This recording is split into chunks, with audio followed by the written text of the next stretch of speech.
قابل ذی وقار بزرگوں، دوستوں، ساتھیوں اور دینی بھائیوں،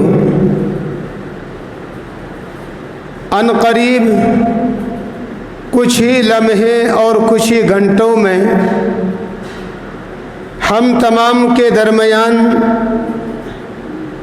اسلامی مہینوں کے اعتبار سے پہلا مہینہ، جس کو شریعت اسلامیہ کے اندر پہلا مہینہ کہا گیا، اور قرآن کریم کے حوالے سے اللہ نے جس کو کہا اربعۃ حرم،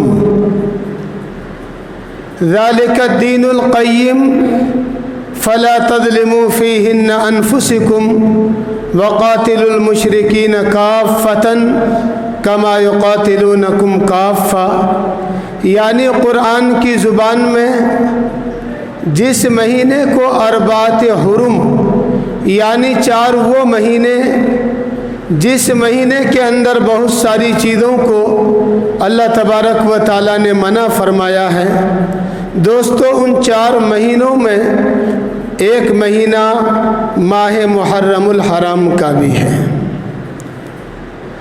آج انشاءاللہ محرم الحرام کے سلسلے سے کچھ باتیں آپ کے سامنے رکھوں گا، اور پھر اللہ نے چاہا تو آئندہ 2 جمعہ واقعہ کربلا اور سیدہ شباب اہل الجنہ یعنی حضرت حسن اور حسین کے سلسلے سے انشاءاللہ کچھ اہم جانکاری آپ کو دینے کی کوششیں کروں گا۔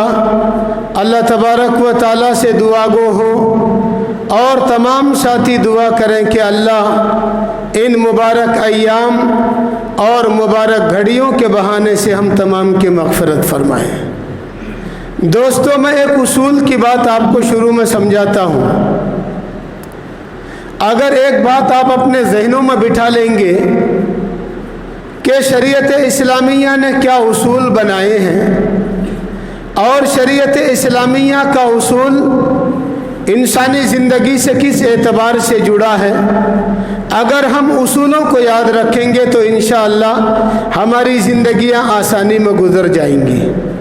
اگر ہم اصول کے خلاف کریں گے، دوستو جس طرح دنیا میں جینے کے لیے آپ کو اصول و ضوابط کی ضرورت پڑتی ہے، ایک ملک میں رہنے کے لیے اس ملک کے قانون اور ضوابط پر آپ کو عمل پیرا ہونا ضروری پڑتا ہے۔ اگر آپ ملک میں رہتے ہوئے ملک کے قانون کے خلاف ورزی کرتے ہیں تو دوستو آپ کو آتنکواد اور دہشت گرد بھی کہا جا سکتا ہے۔ اسی طرح اللہ نے اسلامی اعتبار سے بھی آپ کے لیے اصول طے کیے ہیں۔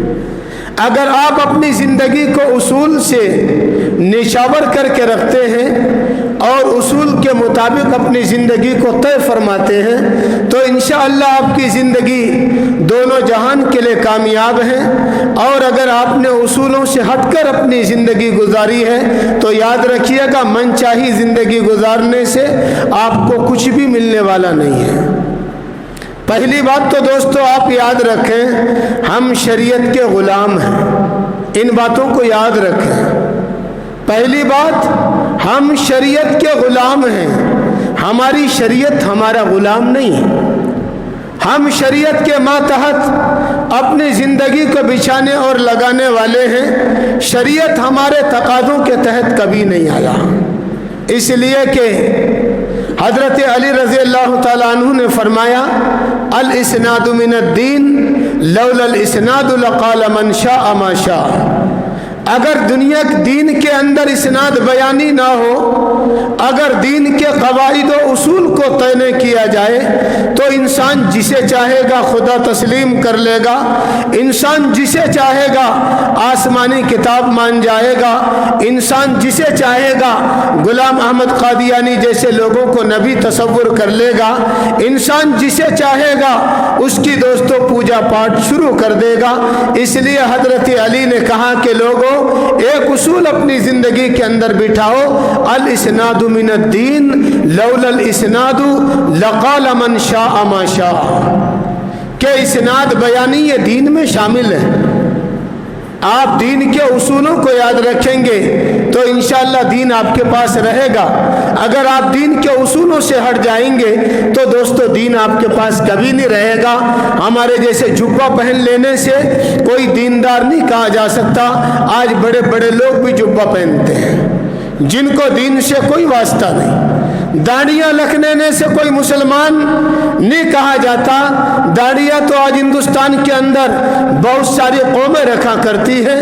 دوستو ہمارے سے بڑی بڑی داڑیاں وہ لوگ رکھا کرتے ہیں. ہمیشہ یاد رکھیے گا اسلام آپ کو ایک اصول کے تحت لے کے چلتا ہے کہ اگر ہم اسلامی اصولوں کے مطابق اپنی زندگی کو بچاتے ہیں الحمدللہ ہم مومن اور اسلام والے کہے جاتے ہیں. اگر ہم اسلامی اصولوں سے ہٹ کر اپنی زندگی کو گزارنے والے ہوتے ہیں, چاہے کتنا ہی بڑا جبہ پہن لو, چاہے آپ کی داڑھی کہاں تک بھی لٹک جائے, اس سے آپ کو کوئی فائدہ دینے والا نہیں ہے. آپ شروع میں یاد رکھیے گا ہم شریعت کے غلام ہیں, شریعت ہماری غلام نہیں ہے. ہم شریعت کے تابع ہیں, شریعت ہماری تابع نہیں ہے, وہ ہمارا تابع نہیں ہے کہ ہم جیسا چاہیں قرآن اتار لیں, جیسا چاہے حدیث بنا لیں اور جیسا چاہے منمانی اصولوں کے مطابق ہم زندگی گزار لیں. دوستو آج یہی حالات ماہ محرم الحرام کے اندر ہم لوگوں نے کیا ہے. اسلام کے دعوے دار کہے جانے والے, اسلام کے نام لیوا کہے جانے والے, اپنے آپ کو اسلام کے بڑے حمیت کے جوالے کہنے والے, اپنے آپ کو اسلامی لبادہ کے اندر اوڑھنے والے, آج بہت سارے مسلمانوں کو دوستو یہ بھی پتہ نہیں ہے. اگر جب آپ ان سے پوچھا جائیں گے کہ دوستو اسلام کیا چاہتا ہے, اسلام زندہ ہمیشہ قربانی کے بعد ہوا ہے, اگر میں یہ سوال آپ لوگوں سے پوچھنا چاہوں تو بڑی مشکل سے کوئی ساتھی جواب دے پائیں گے کہ جناب حسین کے علاوہ کون قربانی دیا ہے. یہی سوال آج عام ہے, آج عام لفظوں میں یہ سوال ہماری زندگی سے جڑا ہے. آج اگر ایک عام